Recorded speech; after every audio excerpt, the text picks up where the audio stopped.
오늘 기도할 이유 있네 라는 말씀 제목 가지고 함께 말씀 나누고 이 밤에 기도하려고 합니다.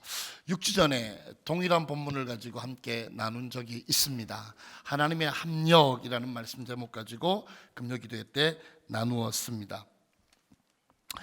영적으로 스윙바이 하자, 그 얘기를 제가 드렸고요. 그렇게 하기 위해서 하늘로부터 들려오는 소리 듣자, 그리고 너를 이기지 못하는, 너로 인하여 너무 기뻐하시는 그 하나님께 나아가자, 그렇게 말씀드렸습니다. 하나님의 합력의 결과는 무엇인가, 오늘 그 얘기를 좀 해보려고 합니다. 그리고 우리가 왜 기도해야 되는지 오늘 본문 말씀을 중심으로 한 두 가지 찾고 함께 기도했으면 좋겠습니다. 여러분, 로마서는 잘 아는 것처럼 사도 바울이 쓴 서신 편지입니다. 고린도에 머물고요. 주 56년경에 이제 3차 전도여행 한 10년 이상 전도여행을 한 이후에 그가 마지막을 정리하면서 이렇게 보냈던 글이 로마서입니다. 근데요, 너무 감사한 것은 바울이 이 로마서를 통해서 당신의 살아낸 얘기, 당신의 삶 가운데 일해주신 하나님에 대한 얘기를 기록하고 있더라는 것입니다. 오늘 너무나 잘 아는 로마서 8장 28절에 있는 이 말씀, 모든 것이 합력하여 선을 이뤘다, 협력해서 선을 이루시는 그 하나님을 나는 찬양하고 노래한다. 이것은 단순히 다윗의, 바울의 고백이 아니라 그의 삶의 고백이라는 것이죠. 그렇게 살아온 삶의 간증이라는 것이죠. 무슨 얘기입니까? 자신의 삶을 돌이켜볼 때 1차, 2차, 3차 전도여행, 아니요, 하나님이 자신을 부르심, 그 부르심에서부터 자신을 추적해 보니까 왜 아버지가 자기의 이름을 사울로 지었느냐? 여러분 아시는 것처럼 1000년 전에 자기 가문은 왕족이었습니다.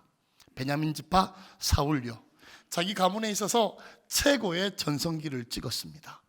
그랬던 그 가문이 그만 사울로 인하여 잘못된 길로 걸어가서 하나님 앞에 버림을 받게 되는 것이죠. 그 아버지가 아팠던 것 같습니다. 그래서 가문의 부흥을 꿈꾸고, 너가 사울, 우리의 조상 사울처럼 유대 이민족의 지도자가 되었으면 참 좋겠다. 그래서 그 이름을 사울로 지어줬습니다. 그래서 그는 아버지의 기대를 한 몸에 받고요, 아버지가 군수업을 통해서 엄청나게 뒤에서 후원한 것 같습니다. 유학을 떠나갑니다. 그리고 아버지의 기대대로, 자신의 꿈대로 유대 지도자가 되기 위한 수업을 착착착 잘 밟아 나갔습니다. 그리고 유망주로 떠올랐고요, 차세대 리더로 떠올랐습니다.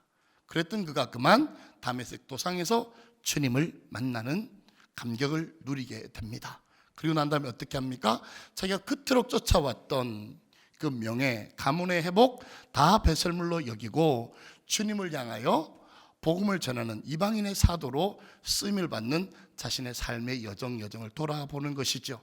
그 모든 일들이 하나님의 손길이었고, 그때는 참 아프고, 그때는 참 하나님이 왜 나에게 이렇게 이런 일을 행하시나, 왜 이렇게 막으시나, 그렇게 보였지만 결국은 이를 다 돌아보니까 그것은 아름다운 작품이었다. 바울이 그렇게 고백하고 있는 것이죠. 여기에 협력하여 선을 이룬다는 이 단어 속에는 바나바와 다툰 사건도 기록되어져 있습니다. 너무나 아팠던 사건이죠. 바울에게 있어서 일생일대의 그 실수 아닙니까? 자기의 멘토였습니다. 스승이었습니다. 13년 동안 고향에서 그냥 묻혀져서 이름도 없이 실패한 인생 같은 그를 찾아왔습니다. 누가요? 바나바가.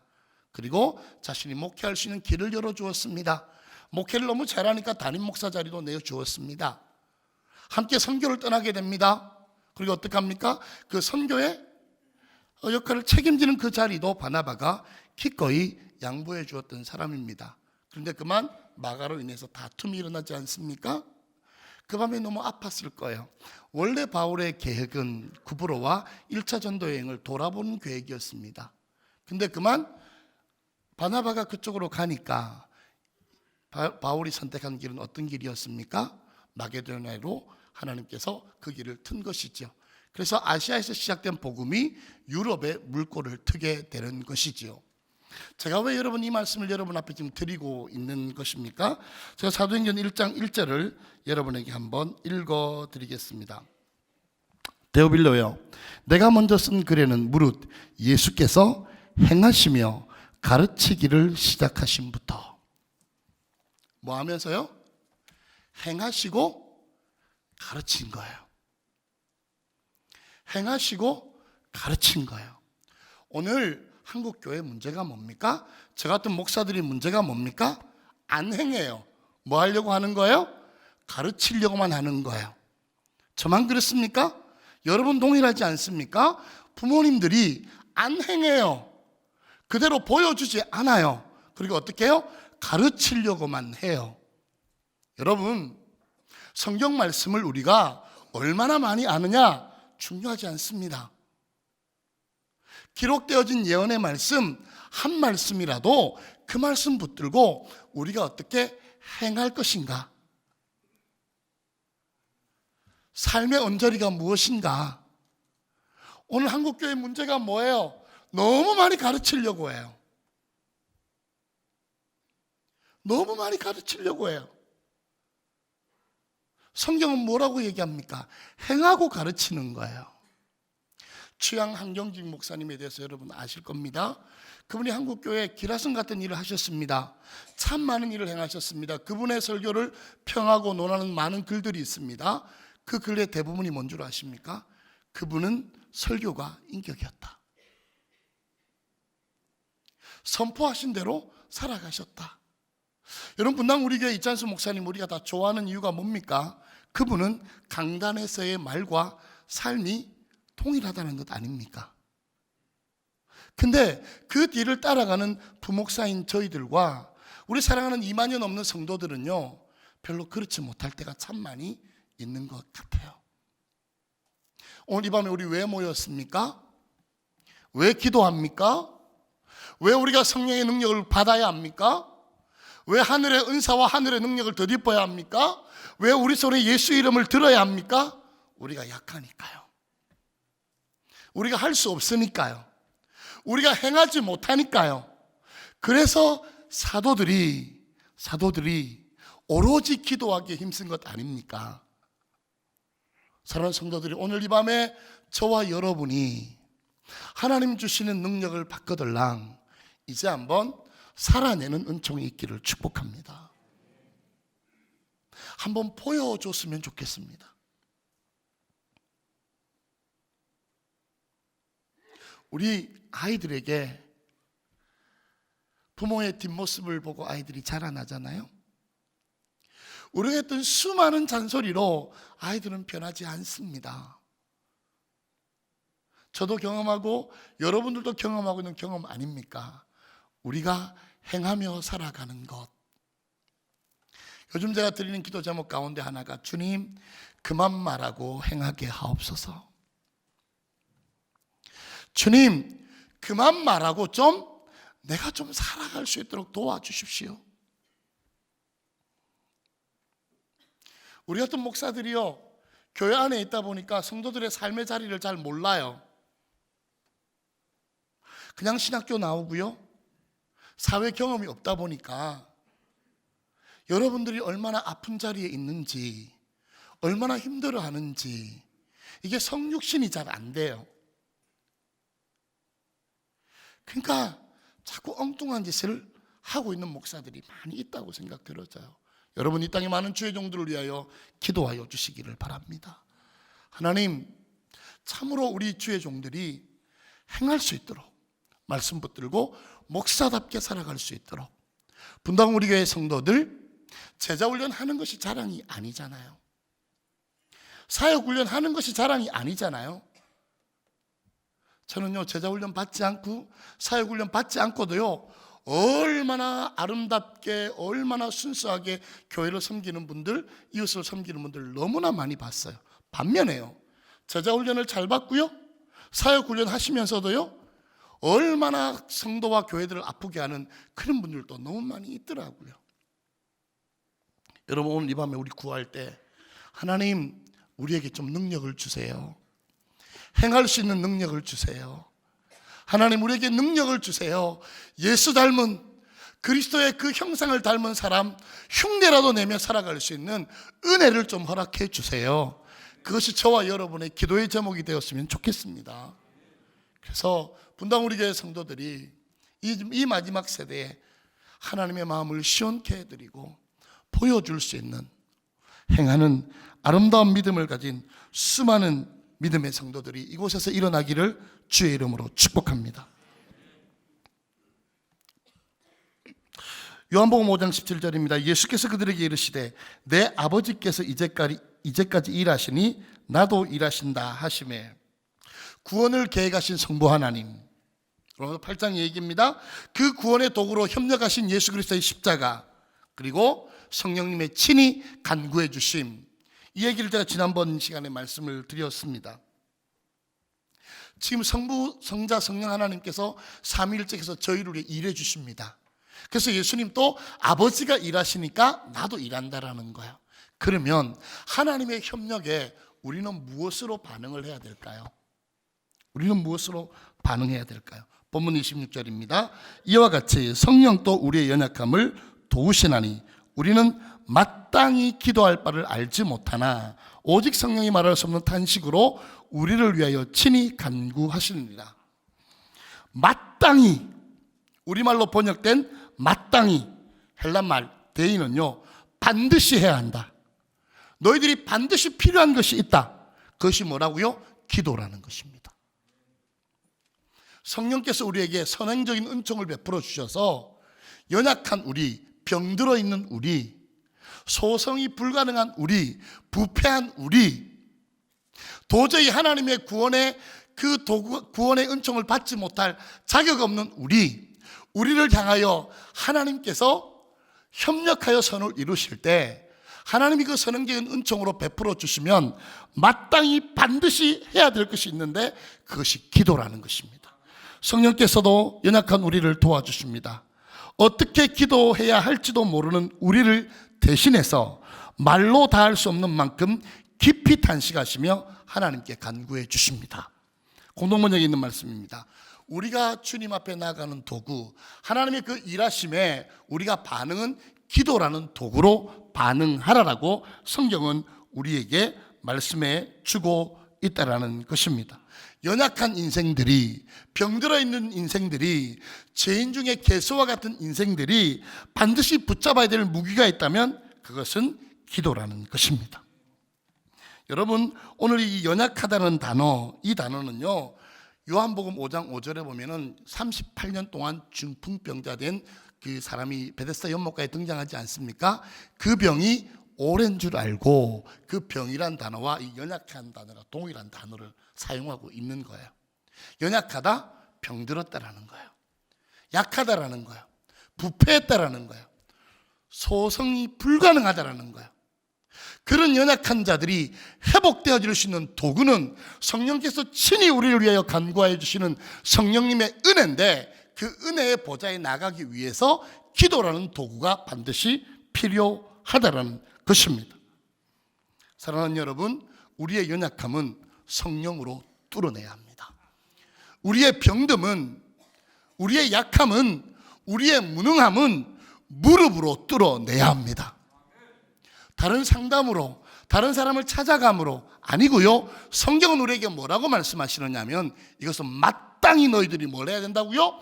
기도로 풀어 나가야 될 문제라는 것입니다. 그래서 이 밤에 저와 여러분이 함께 기도하러 오신 줄 믿습니다. 고린도서 13장 4절입니다. 그리스도께서 약하심으로 십자가에 못 박히셨으나 하나님의 능력으로 살아계시니 우리도 그 안에서 약하나 너희에 대하여 하나님의 능력으로 그와 함께 살리라. 우리가 기도할 때 약한 우리를 하나님이 능력으로 살려주셔서 그와 더불어 먹고 마시는 성령의 법이 우리를 지배하고 다스린다는 것입니다. 히브리서 11장 34절입니다. 불의 세력을 멸하기도 하며 칼날을 피하기도 하며 연약한 가운데서 강하게 되기도 하며 전쟁에 용감하게 되어 이방 사람들의 진을 물리치기도 하며, 이 믿음의 사람들이 한결같이 가지고 있었던 것은 무릎입니다. 기도입니다. 사랑하는 여러분, 여러분의 무릎으로 불의 세력을 멸해버리는 은총이 있기를 바랍니다. 연약한 가운데서 강하게 되어지는 그 하나님의 역사 능력을 체험하는 은총이 있었으면 좋겠습니다. 연약한 우리를 돕는다, 이 말은요, 무엇과 함께 붙잡아준다, 대신 붙들어준다. 연약한 우리가 흔들리지 않는 것은 성령님께서 그 크신 손으로, 여호와의 짧지 않는 손으로 저와 여러분을 붙들어 주시기 때문에. 붙들어 주시. 예전에 목사님이 그런 설교를 하시는 것을 들었습니다. 그 청소년들 이렇게 집회하시면서 그 목사님께서 이런 얘기 하시더라고요. 집에 하면 냉장고에 붙어 있는 스티커가 있잖아요. 그 스티커가 얼마나 약하냐라는 거예요. 종이 그냥 찢어버리면은 금방 찢기는 거죠. 근데 이 스티커가 안 찢기는 유일한 비결은 냉장고에 붙어 있는 거라는 거예요. 붙어 있으면 절대로 안 찢어진다라는 거예요. 사랑하는 여러분, 우리는 약해서 찢어지고 넘어지지만 반석 대신 그분에게 붙어 있으면 우리는 강하게 될 줄 믿습니다. 그러면 여러분 어떻습니까? 어떻게 연약한 우리의 마음, 부패한 우리의 마음, 깨어진 우리의 마음, 성경은 이 마음을 세 가지로 이렇게 풀어놨던데요. 마음이라고 말할 때 감정과 열정의 자리래요. 분노, 용기나 비겁, 기쁨이나 슬픔, 사랑과 미워하는 것들이 우리 속에서 막 이렇게 뒤죽박죽 되어가지고 늘 우리를 괴롭힌다라는 것이죠. 그리고 생각이나 상상력, 그 다음에 의지와 결심의 자리를 마음이라고 얘기를 하죠. 27절에 마음을 감찰하시는 이가. 제가 청소년 아이들을 학교에서 만나면서 그래요. 애들이 아프대요. 어디가요? 마음이 아프대요. 생각이 아프대요. 대한민국의 10대로 살아가는 게 너무 힘들대요. 지네만 힘드나요? 뭐 30대, 40대는 더 힘들죠. 애들이 막 그래요. 마음이 아프대요. 그럼 뭐 어떻게 해야 돼? 이 아픈 아이들 마음이 이렇게 막 상처가 났대요. 데일밴드 발라주면 되나요? 빨간 약 발라주면 되나요? 우리가 생각이 아프고 마음이 무너질 때가 너무너무 많이 있잖아요. 그렇죠? 그때 어떻게 해야 되나요? 우리의 생각과 마음을 지키는 것은 빌립보서 4장 6절 7절입니다.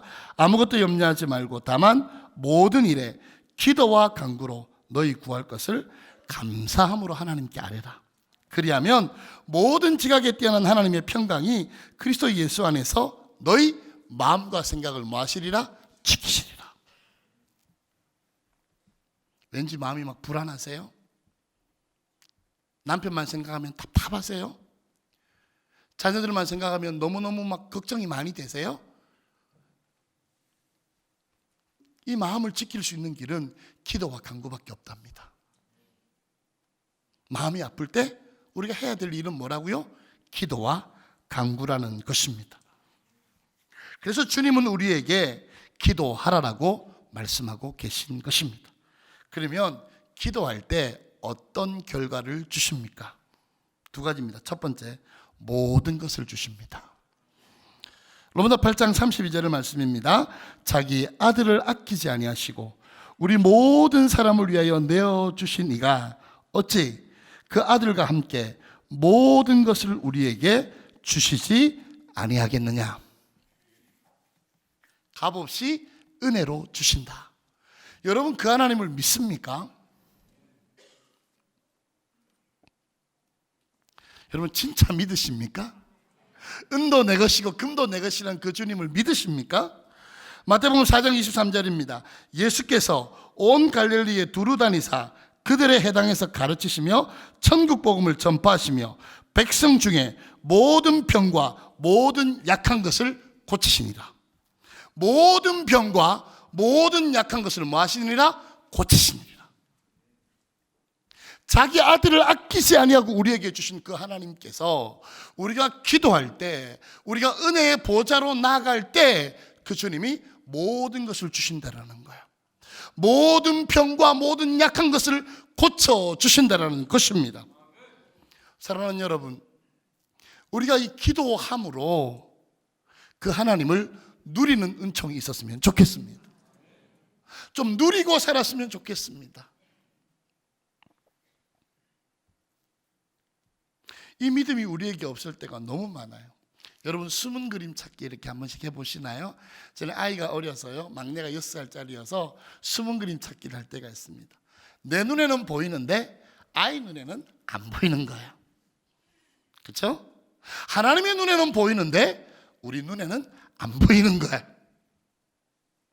하나님이 예배하신 그 축복들, 하나님이 준비하고 계신 그 계획들 우리가 못 보는 거예요. 우리의 영안이 가려져서. 그냥 퍼즐 한두 개 들고요, 지금 일어난 현상들, 직업에서 내가 좀 직장에 좀 잘 나가네, 우리 아파트가 좀 크게 넓어졌네, 우리 자녀들이 명문대 갔네, 고작 그리는 그림이 이 정도라면 하나님이 우리에게 주신, 하나님이 우리에게 예비하신 삶과 너무나 동떨어진 삶 아니겠습니까?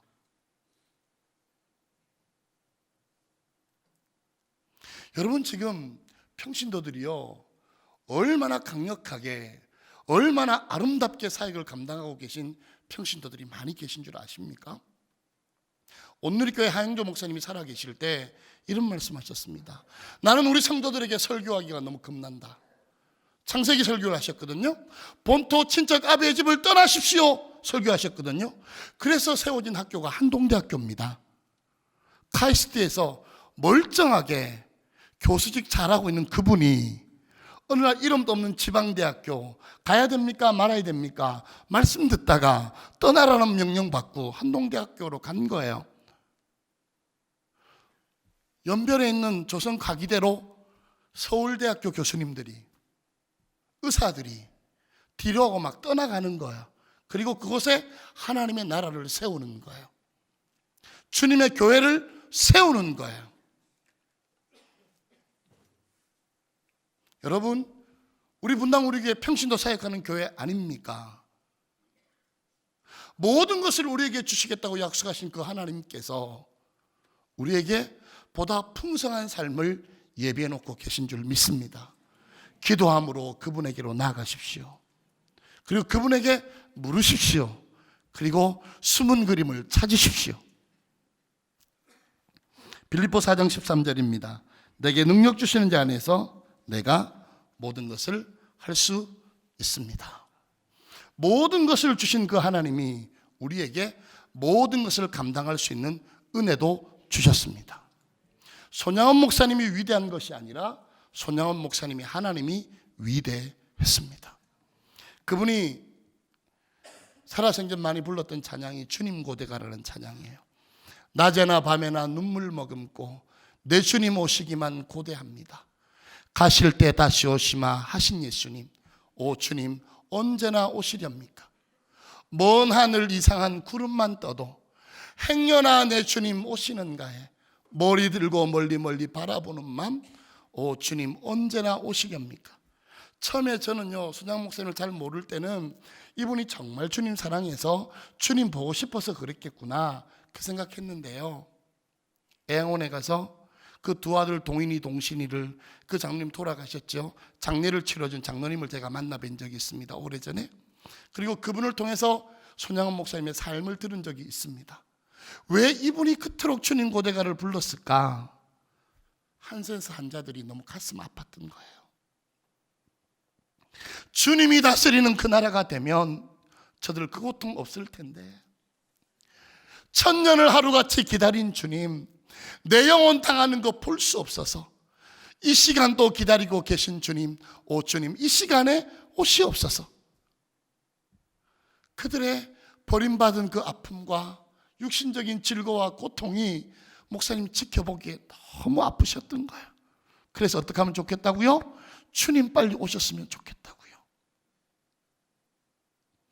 그분이 뭐라고 기도했다고요? 하나님, 나에게 솔로몬의 부귀보다 욥의 고난을 주시고, 하나님 나에게 솔로몬의 지혜보다 욥의 인내를 깨닫게 하여 주옵소서. 모든 것을 주신 그 하나님께서 우리에게 모든 것 감당할 수 있는 은혜도 주실 줄 믿습니다. 남편이 감당하기 힘드십니까? 아내가 감당하기 힘드십니까? 여러분의 경제, 여러분의 가정, 여러분의 자녀, 여러분의 삶의 그 모습들이 너무 감당하기 힘드십니까? 모든 것을 주신 하나님께서 우리에게 모든 것을 감당하게 하실 것입니다. 우리가 무릎 꿇고 그분을 구할 때 그분 우리로 능하게 주실 줄 믿습니다. 하나님, 오늘 나에게 그 은혜를 허락하여 주시옵소서. 기도하는 밤 되시기를 축복합니다. 두 번째로 기도할 때 어떻게 해주시느냐? 넉넉히 이기게 하십니다. 로마서 8장 37절입니다. 그러나 이 모든 일에 우리를 사랑하시는 이로 말미암아 우리가 넉넉히 이기느니라. 무엇 위에 넘어와서 그 다음에 이기다, 이 두 단어가 합성되어 있는, 이기게 한다, 넉넉히 이긴다는 단어가 합성됐습니다. 무슨 뜻이냐? 승리자 이상 가장 영광스러운 승리를 주신다라는 거예요. 여러분, 우리가 기도하기 시작할 때 하나님은 우리로 이기게 하십니다. 사무엘하 8장 6절입니다. 다윗이 다메섹 아람의 수비대를 두매 아람 사람이 다윗의 종이 되어 조공을 바치니라. 다윗이 어디로 가든지 여호와께서 이기게 하시느니라. 어디를 가든지 승리를 안겨주는 인생, 하나님이 우리에게 그 삶을 약속해 주셨습니다. 그 표징이 뭡니까? 십자가입니다. 사랑하는 여러분, 기죽지 마십시다. 전셋집에 살아도요, 우리 아이들이 서울 상대, 서울에서 상당히 먼 대학 다녀도요, 주눅들지 맙시다. 결국 하나님은 그 아이를 통해서 넉넉히 이기게 하실 것입니다. 세상의 것을 허락해 주실 것입니다. 왜요? 그 하나님이 우리 하나님이십니다. 여러분, 지금의 여러분의 모습 때문에 초라하게, 그렇게 우울하게 찌그러진 지금의 모습 때문에 당황해하지 마시기를 바랍니다. 하나님 말씀해 주시면, 하나님 그 성령의 은혜를 부어주시면, 하나님의 때가 되면 가장 영광스러운 자리에 저와 여러분을 세워주실 줄 믿습니다. 우리 진짜 기도해봤냐고요? 진짜 기도해봤냐고요? 이제 우리 분당 우리 기도실이 오픈되어졌습니다. 분당 우리 교회 사랑하는 성도들이 기도가 더욱 깊어지기를 축복합니다. 지도자가 워낙 좋으니까요, 성도들이 그저 먹는 게 좀 있어요. 이거 여러분 위기예요. 아시죠? 아시죠 여러분? 지도자가 좀 띠라고 못나면 붙들고 정말 많이 기도할 텐데, 우리 교회는 워낙 좋은 지도자를 만났어요. 우리 성도들이 기도 생활이 전반적으로 약해요. 제가 목이 이렇게 간 게요, 중학교 3학년 때부터 그랬어요. 산기도를 또 쫓아다녔거든요. 산에서 기도하다가 그 열정이 지금 어디로 갔는지 사라져 버렸어요. 금요일 날 집에서 자본 적이 없어요. 교회 뒤 그 장의자 있잖아요, 그게 제 자리였어요. 중학교, 고등학교 그렇게 보냈어요. 목사 된 요즘요, 집이 아니면 잠자리가 불편해졌어요.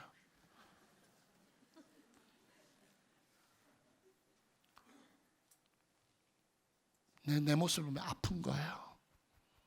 아픈 거예요.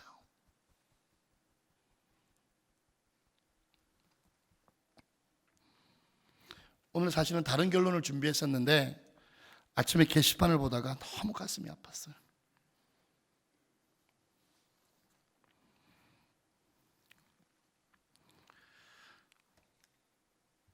은혜 받고 떠납니다라는 글을 올리신 분이 있더라고요.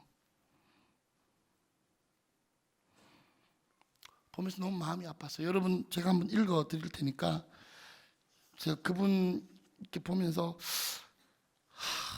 막 마음이 너무 아파가지고 막 댓글을 달려고 몇 번을 시도했다가 그냥 이렇게 말았는데요. 내용이 그거예요. 쉽게 얘기하면은 시간이 많이 없으니까 가셔서 한번 보세요. 교회를 어쩔 수 없이 떠나오셨어요.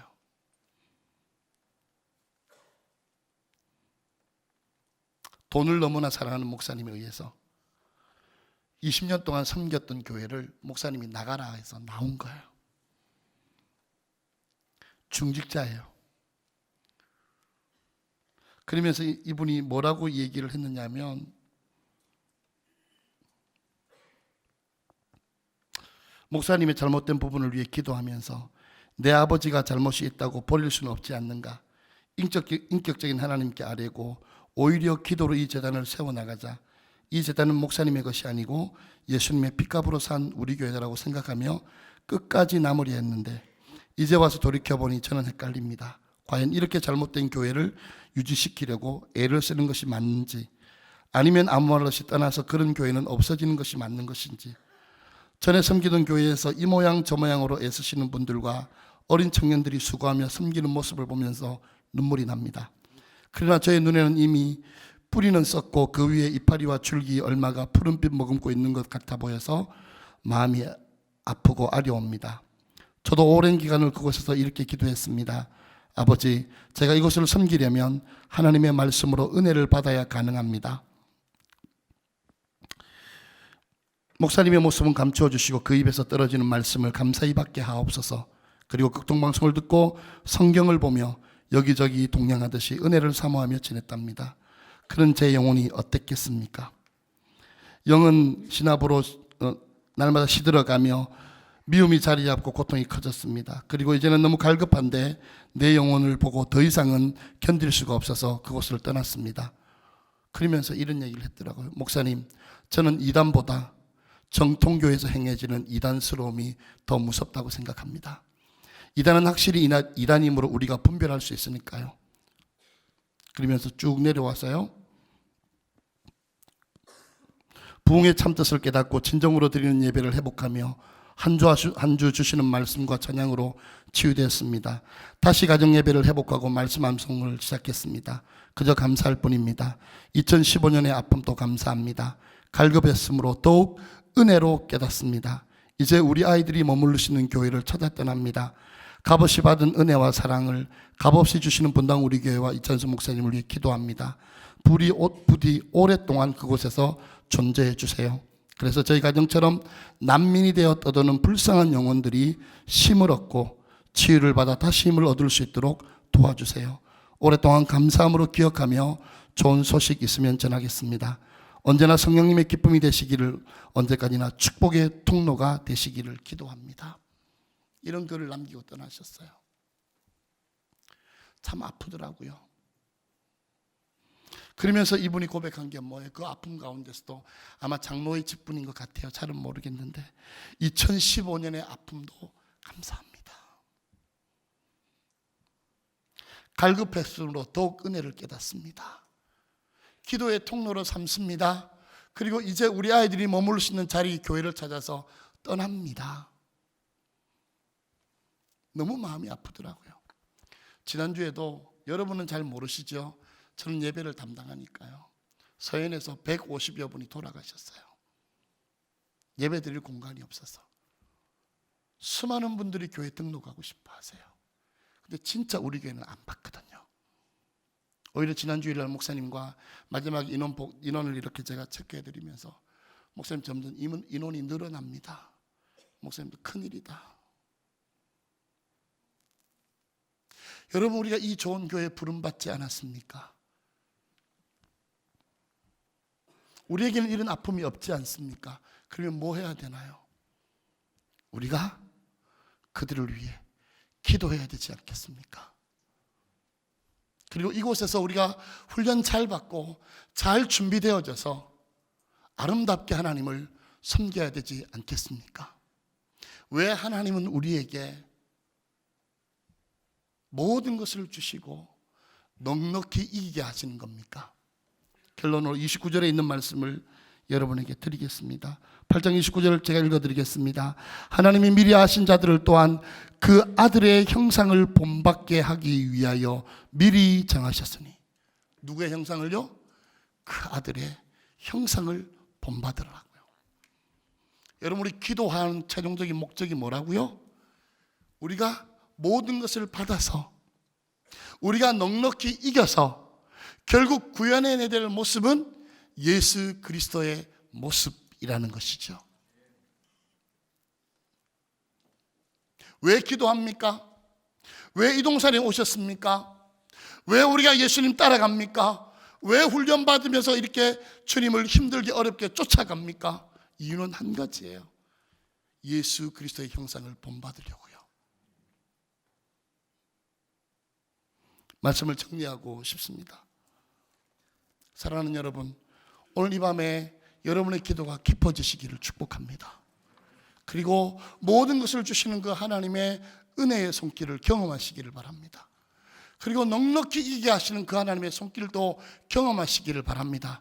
제발 그 한계점에 임계점에 머물러서 이 일은 우리 가정에 일어나지 않을 거야, 내 생에 어떤 일도 일어나지 않을 거야, 아니요, 하나님이 말씀하시면 무너집니다. 뛰어넘을 수 있습니다. 하나님의 그 은혜를 경험하십시다. 넉넉히 이기게 하시는 하나님, 나도 좀 이기게 하십시오. 우리 가정도 이기게 하십시오. 모든 것을 주시는 하나님, 모든 것을 감당할 수 있는 은혜 주시어서 주님 따라가게 하여 주시고, 주님 모습 보여주게 하여 주시고, 나도 행하며 살아갈 수 있는 은혜를 허락해 주십시오. 이 기도가 이 밤에 저와 여러분의 기도가 되었으면 좋겠습니다.